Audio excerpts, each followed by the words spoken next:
All right, welcome to End of the Bench podcast. Per usual, we have myself, James Haldeman, joined by Jonathon Slotter. How you doing, man? Doing well. It's been a long week already, but tomorrow's Friday.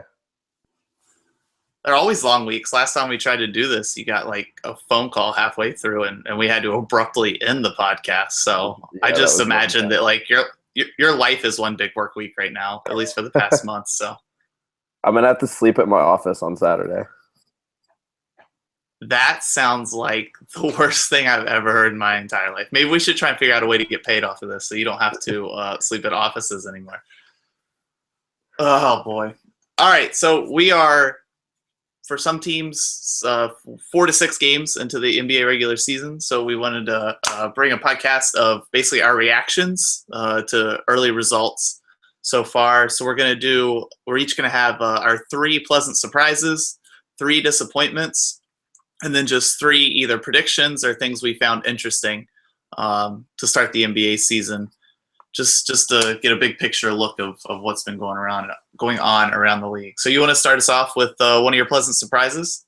Sure. I'll go ahead and pat myself on the back a little bit here and talk about the Chicago Bulls.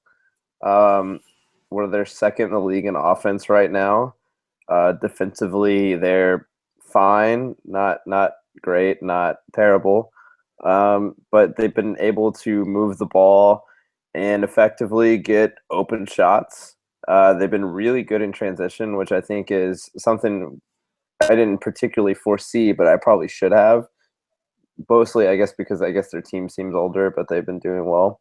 Dougie McBuckets looks like really in shape, and like I don't know, he looks like he's lost a lot of weight. Maybe he can actually play the three. Yeah. And again, their big man rotation is actually pretty solid, which we both kind of thought would be the case going in.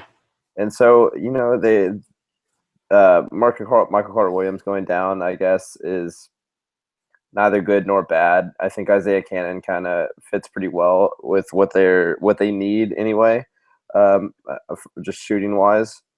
And I guess Denzel Valentine's going to get a look, so that'll be good too. So I think that overall the Bulls have been very surprising. Maybe Hoiberg has figured out some stuff in his second year. We'll see, but I mean, I think the biggest thing is that they literally have 3 coaches on the floor with Rondo, Wade, and Butler, and Wade is keeping Rondo in check and going to make him compete on both ends of the ball. So I think that is really what's going to veer the ship for Chicago for the rest of the season. Yeah, you stole my first pleasant surprise of the season with the Chicago Bulls. They had their first loss last night, but that's a good Boston Celtics team even without Horford, and they were at home and looked pretty hungry for that one. But they look good. They played well on the road. They were in the game. I think it was 100 to 103 toward the end, and then the fouling just pushed it to a 7-point lead. But again, they played well last night. I saw some, I guess, screenshots from the game yesterday, and it's interesting to see how teams are. I guess the Celtics are good at game planning for opponents, but they were really packing the paint on them, and that's what caused Chicago some problems on offense last night. So I think shooting still is a little bit of an issue for them, but they've clearly got a lot more figured out than what I expected them to have figured out at the beginning of the season. Yeah, I mean, how about Wade, says he was going to shoot threes, and here he is. He's averaging 3 attempts a game, and he's shooting 42%. Well, he's one of those guys that I'm sure he's a gym rat, so it's not hard to envision him saying he's going to do something and going out and excelling at it. He's been doing that since he came into the league. So Yeah, but he's shooting terrible. He's shooting 42% from the field generally. But McDermott, man, 52% from the field, 50% from 3 on 3.5 attempts a game. So I mean, yeah, I really think him and Mirotic has played pretty well as well. He's not shooting like he should, but he's at least providing some spacing. But if him and Mirotic can really shoot the ball, I think they might be able to figure out some of their spacing issues. yeah, I agree with that 100%. So I guess I'll go into my second surprise since we already talked about the first. I'm surprised pleasantly with the Sacramento Kings, and it's not necessarily that they are excelling as a basketball team, but it's more that they're a watchable basketball team this year. DeMarcus Cousins is doing DeMarcus Cousins things, like fouling out and then running 15 rows up into the stands like he did against Minnesota. That was awesome. Ty Lawson looks like an NBA player again after last year with Houston, just kind of looking like he was going through the motions and not really being ready to play. They got shooting in Bellinelli, Ben McLemore. The whole team looks like they're starting to figure some things out under Jaeger. And that's pretty exciting because when DeMarcus Cousins is playing really good basketball, he's one of the handful of most unstoppable threats in the league just because of his size and what he can do. So now that they're putting some guys around him that can really help and getting him some coaches that he feels like getting him a coach he feels like he can buy into after he butted heads with George Karl. They've been fun to watch and they're scoring some points, and things in Sacramento are starting to look up for the first time and since they let go of Mike Malone. Yeah, I mean, that dovetails with my second surprise, which is Rudy Gay, averaging 24 points and 6 rebounds. I mean, for all of the weird fit that's going on with them, especially in the backcourt, and again, their kind of lack of spacing, similar to the Bulls, he's been able to efficiently play offense, and he's still not really playmaking, like he probably should. But he's been really, really good so far this year. Yeah. So what you got for your last surprise for this season? My last surprise is the Atlanta Hawks, and yeah. Before that odd loss to the Lakers, they'd really been blowing out teams. And I think the interesting thing about them is that the 3 players that you would suspect would have had to been doing really well haven't really been doing all that well. And they're getting contributions from elsewhere. Howard's obviously been very, very good for them. It's interesting to still see how he's going to fit with that offense. He starts off and he'll run some pick and roll stuff, but will it continue throughout the rest of the year? Tim Hardaway Jr. has been excellent shooting the ball. I can't believe he's actually producing an NBA player. And, they're getting weird contributions from Mike Muscala as well. So that's been odd because Millsap's not shooting well. Schroeder's been up and down, and Bazemore's been abysmal. So you would expect for them to just to be okay, but they've been crushing teams, even though 3 out of their 4 best players aren't playing even average, I would say, for what you expect for them with the record that they have. Yeah, I agree with you 100%. The Hawks are a great look here. Budenholzer's a wizard, we know that, and to get what they've been getting from so many players, with like you said, the guys that you wouldn't expect to struggle. Millsap, who's been their best player for the last 2 years. Yeah, last 2 years.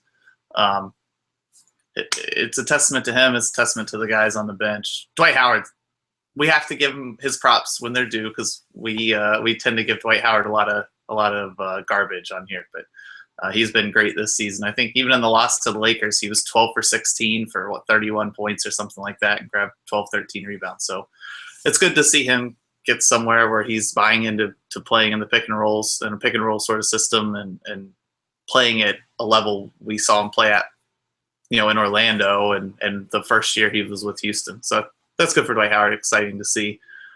I kind of tails into my final surprise. I guess it's not as much of a surprise, but it's something I've been excited about, and it's the state of the big man in basketball. Their demise was predicted a little bit too early. It's been really fun to watch a lot of great young big men in the NBA. We talked about DeMarcus Cousins, who's more of a veteran now, but he's still pretty young. We got Karl Anthony Towns, Anthony Davis, Miles Turner, Joel Embiid, just to name a few off the top. So I think that's a surprise from where we were trending 3-4 years ago, where hey, maybe the center's going to be obsolete. Now we've got a bunch of young big men that are going to be cornerstones of NBA franchises, and if everything goes right, perennial MVP candidates is what you see when you watch Karl Anthony Towns play or Anthony Davis play. And then we need a little bit more of a look at Embiid, but his per 36 numbers are off the chart so far this year. And we're definitely going to talk about him later. So. All right, good to know. We'll save your thoughts on that for a little bit later in the podcast then. Well, what do you have for your first disappointment then? My first disappointment pains me the most. They look good against Portland in their latest win, but I have the Warriors down. Specifically, Draymond Green and Klay Thompson is the first disappointment I have. I guess I probably expected them to gel a little more quickly than they did, and I was probably as much of a prisoner in the moment as their 40-point first half shellacking of the Clippers in the preseason as everybody else. You should have known it would take more time for them to gel, but that wasn't really the problem I wasn't having fun watching the team. They weren't always putting out the best effort on defense. The ball was moving on offense. They weren't knocking down shots. That's fine, but it felt like it was affecting other things in their defense. Body language wasn't always great because I think they maybe expected it to be easy coming into the season. Finally, against the Blazers, Draymond Green got on track defensively and looked like the guy who's been an All-NBA defender the last couple of years. But prior to that, he just hadn't been in the right places. His rotations weren't crisp, and it looked like he was looking around for his teammates like they should have been somewhere when it looked like it was his situation to help. And Klay I put as a disappointment, but it's just a shooting slump to start the season. You have to imagine he's going to come out of it. Nothing really looks bad with his mechanics or anything, but I think he started the season 4 for 28 from 3. And even Kerr could tell he was struggling. He left him in when the Warriors were up 30 against the Blazers in the fourth quarter after he'd taken everybody else out just to kind of get him going. So that would be my first disappointment outside of a blowout loss to the Spurs. I mean, 3-1, you can't really be too disappointed about the start, but it was more of an effort level, I guess, that I saw from them on defense. But hopefully that stays corrected like it was against the Blazers. I mean, it's definitely interesting to see how it seems like Durant provide in their smaller lineup. Well, I think there's definitely an issue with Zaza not being as good as Bogut. But I think it's interesting that Durant might not be as good on the perimeter as Barnes was defensively, but gives them a little separate dimension with his shot blocking. So it'll be interesting to see how they kind of work with that throughout the year.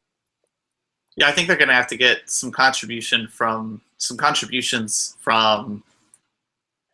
Kevon Looney, or maybe if somebody's a miracle worker with JaVale McGee, because David West can't guard a pick and roll. He looks like he's standing in quicksand when he guards a pick and roll now. So they're going to have to get some, like you said with Kevon, or like you said with Zaza Pachulia, they're going to have to get some help from the center position from either Looney or McGee, it seems like. Right. Well, then I'll go to my first disappointment, which is Orlando. And it's mostly on the defensive end. I mean, they're allowing 105 points a game, and just with their defensive bigs and with Vogel as the coach, I'm very surprised at how poor they've played. They're averaging, their offense is the worst in the league. We kind of suspected that they would be around the bottom, but their defense ought to be much higher with the individual talent that they have with Peyton, Gordon, Ibaka, and slipping my mind, and Biyombo. Biyombo. I mean, that's a great 4 defenders. Even if Gordon's playing a little out of position, I think he can guard threes a little bit. And they're just not putting it together. And I think the most surprising thing has been they're a team full of all these big guys, but they're in the bottom 5 of defensive rebounding percentage, which doesn't make any sense to me. And so I think that is something that I assume is going to correct itself. But I've just been very surprised at how poorly they've been at a specific category. And, outside of the Sixers game, they really haven't even been competitive in any of their games. So Frank Vogel's definitely got a big road to hoe, so to speak, in order to make ends meet there in Orlando. Yeah, I agree with you. I mean, we both thought they'd struggle offensively. Defensively has definitely been a surprise. I think I'm surprised by the rebounding. Vucevic has always sucked up a lot of rebounds. So has Biyombo. Ibaka's never been, in my opinion, a good or great rebounder. So I'm not surprised to see him maybe struggle on the glass. But overall, as a defense, Peyton can get up in point guards. Ibaka's a really good rim protector. Biyombo's a really good defender, like you mentioned. They've got a lot of good individual defensive pieces. I wonder how much of it is just roster turnover. These guys never played with each other. they don't know where guys are going to be in and help defense situations. You can put it in with the system, but it doesn't always work and have a team gel so immediately. But yeah, I'm very surprised that they at least haven't been in competitive and more basketball games this season. So a crazy stat as I was checking out the Orlando rebounding stats. So they're really good in offensive rebounding percentage. They're like third or fourth, but Chicago is first with a 33.7% offensive rebound percentage, and the second best is like 29% in Minnesota. That's crazy. That's a lot of if you're rebounding 33% of your misses, that's insane. Almost 34%. Yeah, it is no wonder they have the best offense of the NBA right now. Yeah, you just get. I mean, that's so. Think about it, if you play 100 possessions, you just bought yourself 33 more possessions on the offensive end. Like that's completely invaluable. Yeah, that's insane. Is that the right word? Yeah. Yeah. So fun tidbit. We're going to talk about positive things while we talk about the negative things. And then, what's your second disappointment? I guess I'm gonna go New Orleans Pelicans. I'm mostly disappointed in the organization. Anthony Davis has struggled 2 out of the 5 games. He had 18 points and like 5 rebounds, and then 10 points and 6 rebounds last night. But in the other 3, he's averaged somewhere around 45 points per game, and they haven't got a win in any of those. So I think it's been like 45 and 15 in 3 games, and they haven't been able to get a win in any of those. And I know part of it's Drew Holiday being hurt and other pieces are hurt, but it's really disappointing for that organization. And we've harped on this throughout the offseason to just not be able to put a better team around Anthony Davis. I'm really, really nervous. I'm going to see his career get wasted over the next 3 or 4 years in New Orleans. Yeah, the Pelicans were on mine as well, as was Draymond. So we've kind of touched on all of those. And the Pelicans, and this is kind of crazy to me, have the worst rebounding percentage in the league. And I think that's akin to the fact that they haven't been as good defensively as I thought they would be. I kind of thought they would just have to grind these games out and then let Davis take over. And I think to an extent that has been their strategy, but I don't think they've executed it well enough. And when we kind of spoke about this also in our preview podcast, that we weren't sure that how Gentry, maybe Gentry would start off like that, but is he going to be able to like continually grind these out for 82 games, or is his offensive mentality going to kind of take over and they're going to open it up too much? Because currently with Holiday out and Evans out, they just don't have the talent to like run with teams outside of Davis. Yeah, you got to, when you don't have talent, you got to as few possessions as possible in a game, and that obviously is completely perpendicular to what Alvin Gentry wants to do on offense. It's just a talent disparity at this point. They don't have the guys to run with any NBA team. I think Ashik is probably a few years past done at this point. He doesn't move particularly well anymore. I mean, he's playing 17 minutes a game and he's averaging 2 points. I know. This is a guy that teams were like excited to pay 5 or 6 years ago, right? Everybody wanted Ashik as their backup center or their starting center even. So it's been a quick fall off for him, I guess, but there's just not enough talent in New Orleans. I guess really we're just kicking the dead horse right now by putting them in our disappointments, but they are 0-5 and they've squandered 3 spectacular games from Anthony Davis. So you got to at least bring some sort of attention to it. And Tim Frazier is their second leading scorer, which obviously is not good. And he's played pretty well for them. And, I'm like not a huge fan of his, but Terrence Jones has played terrible for them. And he figured he would have at least an opportunity to kind of showcase his talents with the lack of talent there, and he just hasn't been able to do it. And they haven't gotten anything from Buddy Hield either. Yeah, Buddy Hield's not looked good even. He's looked lost on defense and hasn't been able to get anything going offensively, which if he's going to give you something, it was going to be on the offensive end, so that's a problem. The one guy, I guess, let's talk about a positive for the Pelicans outside Anthony Davis. Lance Stevenson has looked He's looked like he's gotten in the flow better last couple games. I think he had 21, 4 and 5 last night, so that was positive. He was the best player on the floor for them last night against Memphis. So good for him. If he's going to get his opportunities there this year, and hopefully he takes full advantage of them. You know, and one note on Stevenson is that he has this ability. Like there was a 2-minute stretch, I think, in the Warriors game where he got like a steal and a layup, and then he kind of went in like Lance mode where he got like, he just looked like he was like super confident, and then he was like really good for like those like 2 minutes, like where like where it happens, and then he kind of like goes back into like this other Lance Stephenson stuff. If he could play like, it's like amazing that he played like that in Indiana for like an entire year, like and how he just like can't do it all the time now. That's a very, very good point. He is definitely somebody that feeds off of his positive play, and then it tends to snowball, and then he does something Lance Stevenson-ish, and then it all just kind of falls apart for him immediately. Right. It's a really, really weird dynamic he has. Okay, I guess we covered all three of your disappointments now, so I'm gonna go with my last one. And mine is, I'm going to say sports, the NBA media right now.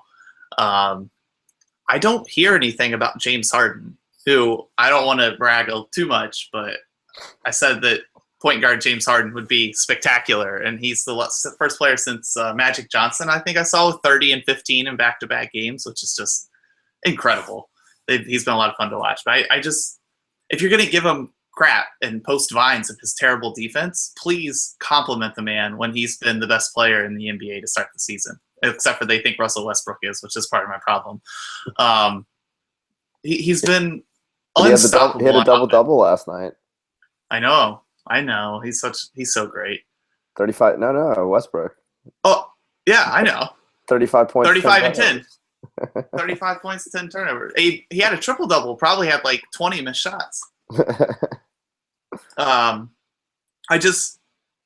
And then the most I've heard about LeBron James and the Cavs' hot start, where they've looked great. LeBron's picking his moments. He's picking his spots into triple doubles, and so he's been really, really good this year. Right? That's crazy.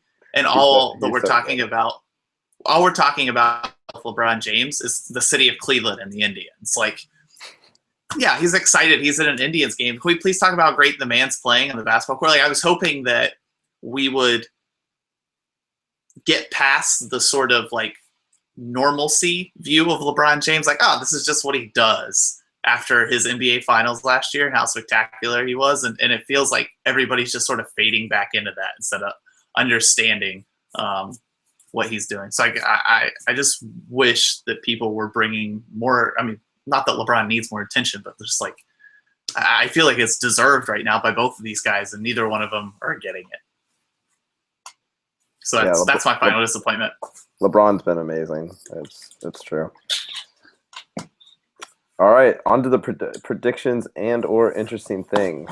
I guess I'll start with my first interesting thing, which is Joel Embiid. So we said we'd get to it earlier. It's just fascinating to watch him play basketball. Well, because one, we haven't seen him play in so long, but secondly, just his style of play is so different than how the NBA is trending. But he's athletic enough where he makes it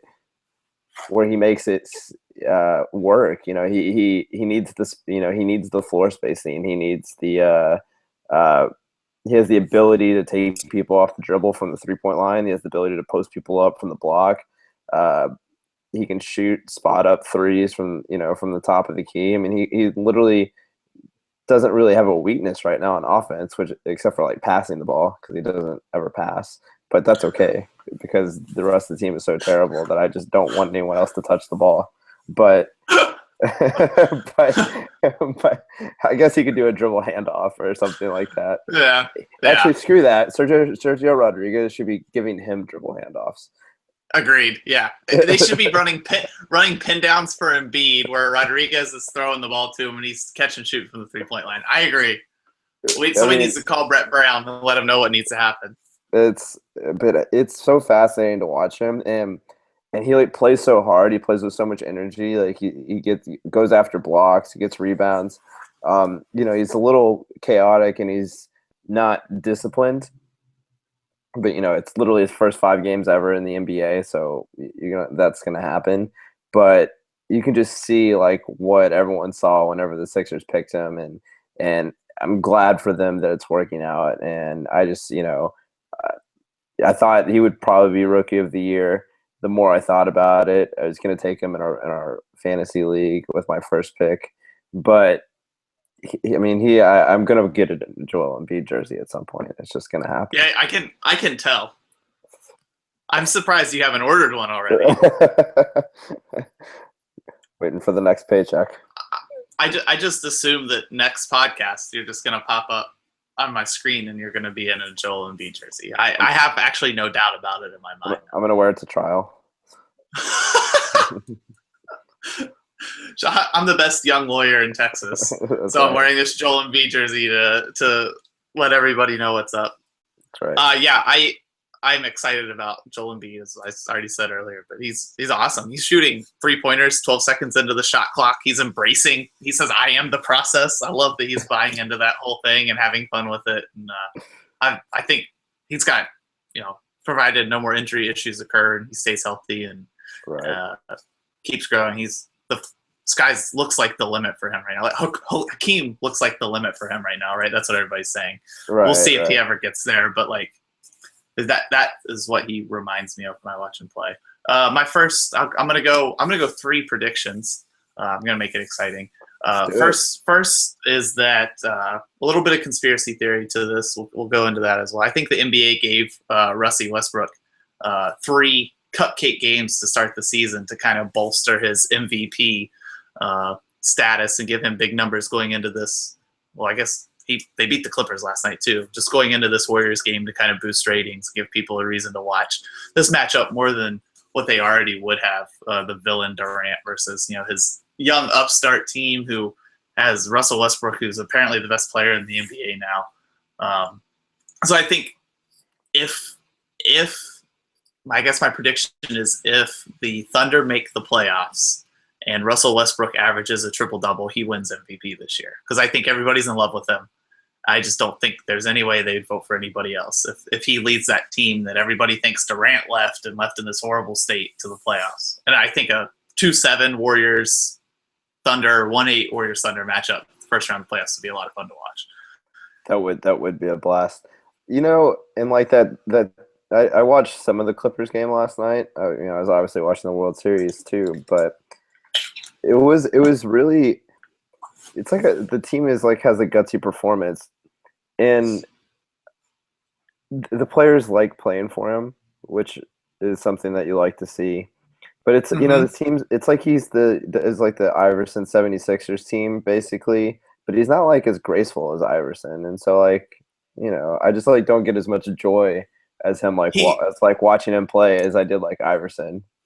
He's a killer robot athlete where Iverson, as far as he's not a good shooter. He doesn't have a form you enjoy watching somebody shoot the ball, right? I'm not going to ever go to a gym and watch Russell Westbrook shoot threes for 3 hours. I'll go to a gym and watch him dunk for 3 hours. But Allen Iverson, I would love to just go to a gym and watch him work out, which is the difference we're talking about, right? He was a fundamentally sound, really, really good basketball player, where Russell Westbrook is just this world-beating athlete that pounds you into submission. They are playing defense this year, though. They actually might lead the West in defense.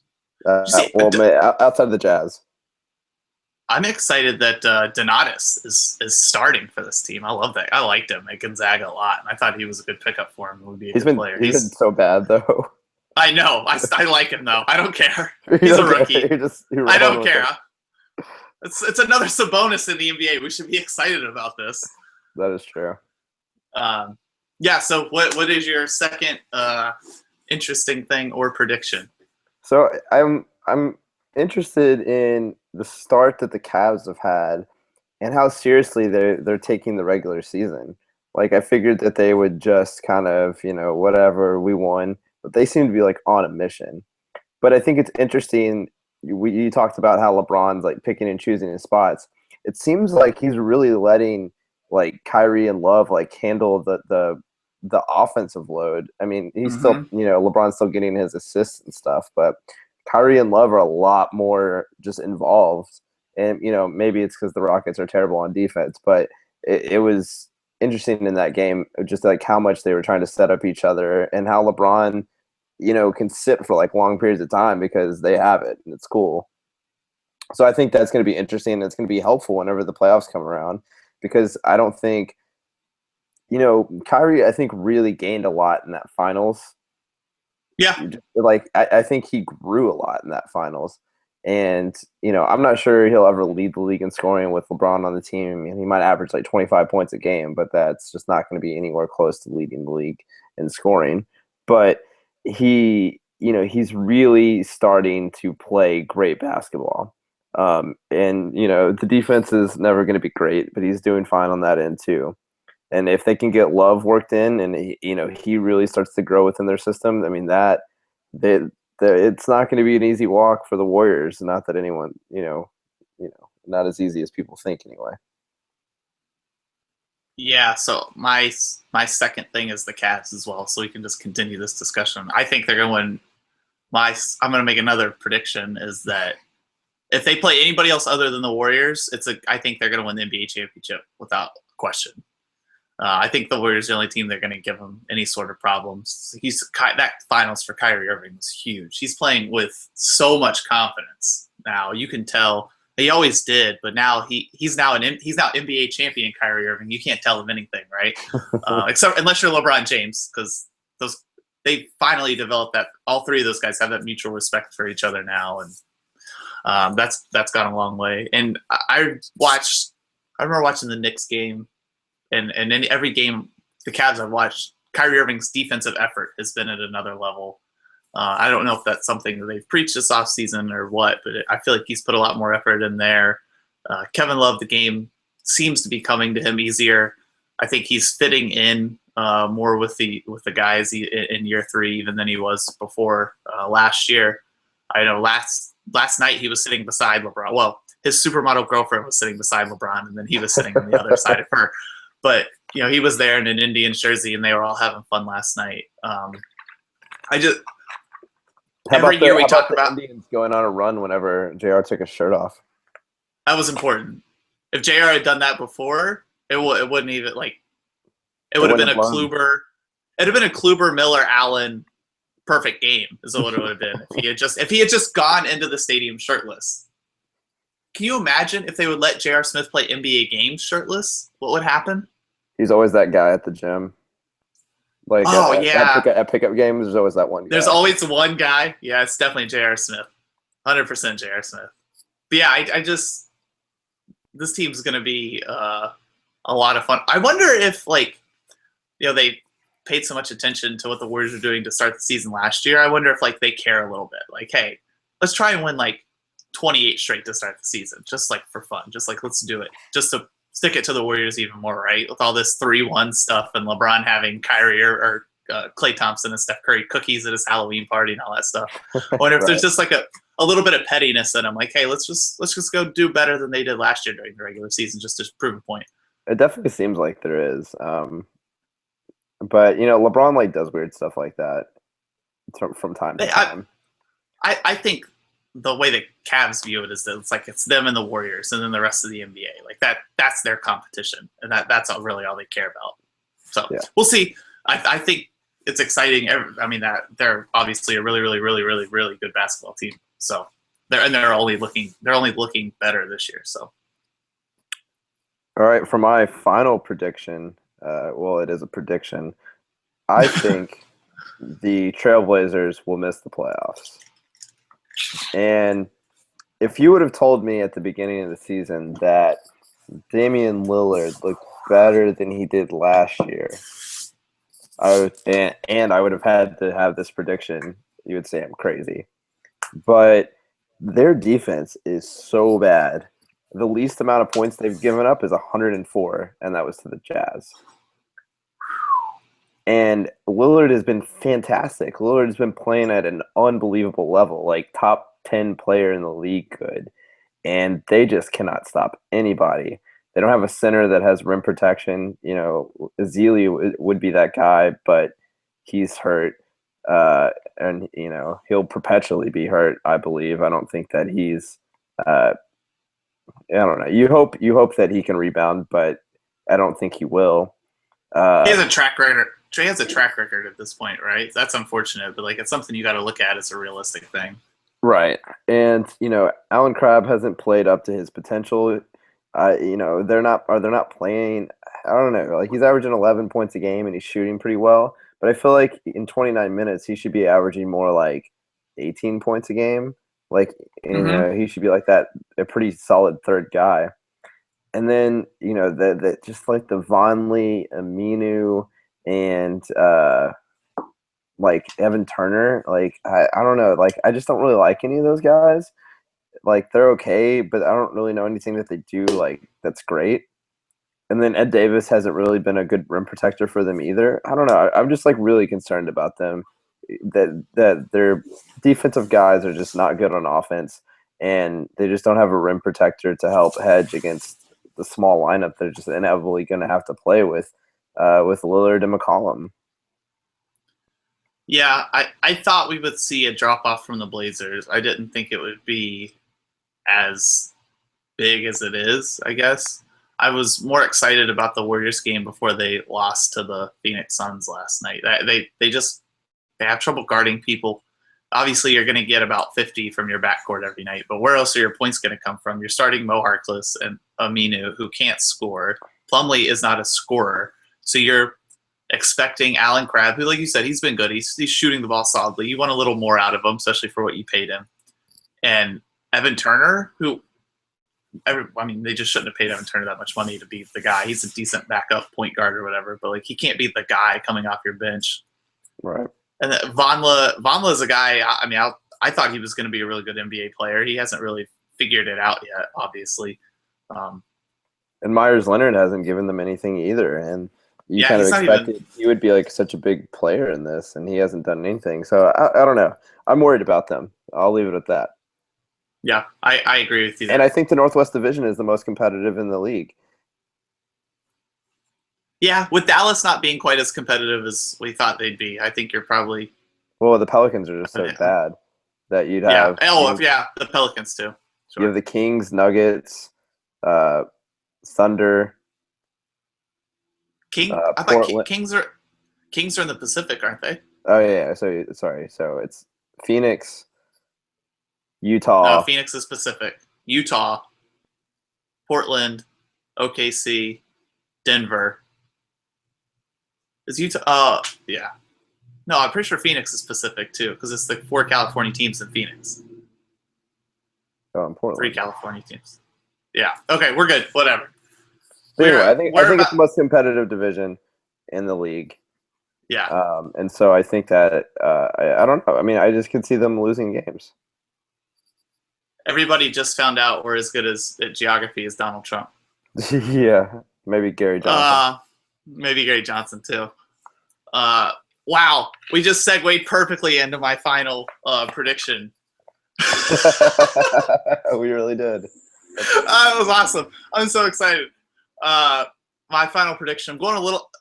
Call me crazy. I'm gonna go a little off the wall with this one because I think America understands exactly what I've believed since Butler made their first national championship game, and that is that Brad Stevens should be leading this country because he can do it better than anybody else. So my prediction is Tuesday, November 8th, America goes to the polls, and in the biggest upset that shouldn't have been an upset in presidential election history, we write in Brad Stevens for President of the United States of America.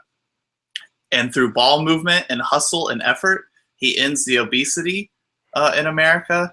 And through teaching everybody to share like he has the Boston Celtics, everybody's happy, and we end all of our economic potential or perceived issues in this country, because apparently we have the world's best economy. But if you listen to some people talk, it's a horrible, horrible place. So I think Brad Stevens wins the presidential election for next year, and that is my final prediction. You can mark it down, Tuesday, November 8th. I'm going to the polls and writing in Brad Stevens. I don't understand why Like, you think Bill Simmons would have like campaigned for this more, especially with just like the ridiculousness that's like happened in this election. You would have thought it would have been a little more prevalent with him, wouldn't you? I'm a little bit surprised it wasn't. I'm I disappointed, guess really. Well, I'm trying to take over the mantle here with all of our listeners to the End of the Bench podcast and just kind of Yeah, maybe like two. he needs a I'm gonna running write. mate. He needs a running mate. Who should be his? I mean, I would happily do it, but I don't really want to be vice president of the United States of America. I don't even want to be I don't anything. think you're old enough. Oh, you have to be 35, don't you? Yeah. So who would be his running mate? Well, Pop. Pop would be like the Joe Biden of. that's actually kind of funny. Oh man, what about like Kevin Garnett?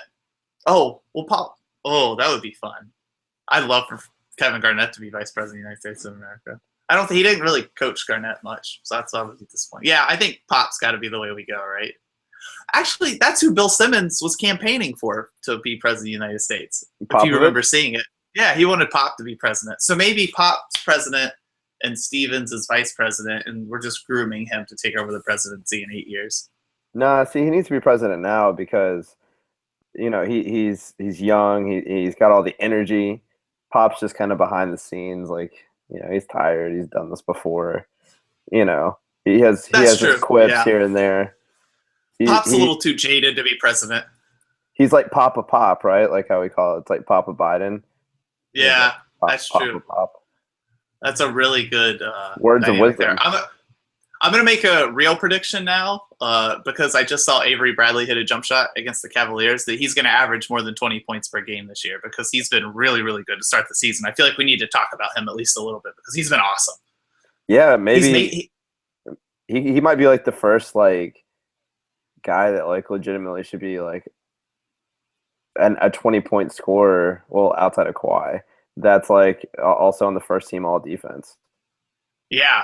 He's been really. He made like the first 4 games of the season. He made 4 threes a game, and then Isaiah Thomas was the first player outside of like Larry Bird and Paul Pierce to score 24 in his first 4 games as a Celtic. Like he's going down in Celtic folklore, and he was just like a trade deadline guy.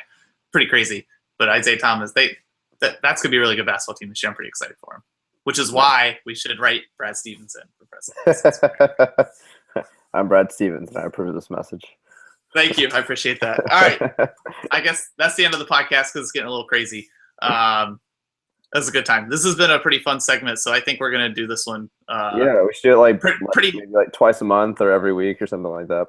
Yeah, come in and do this because it keeps me focused on everybody in the NBA season instead of just the Warriors and Brad Stevens. So that's good. All right, man. Have fun at the game tonight. Later. Yeah. Thanks, man.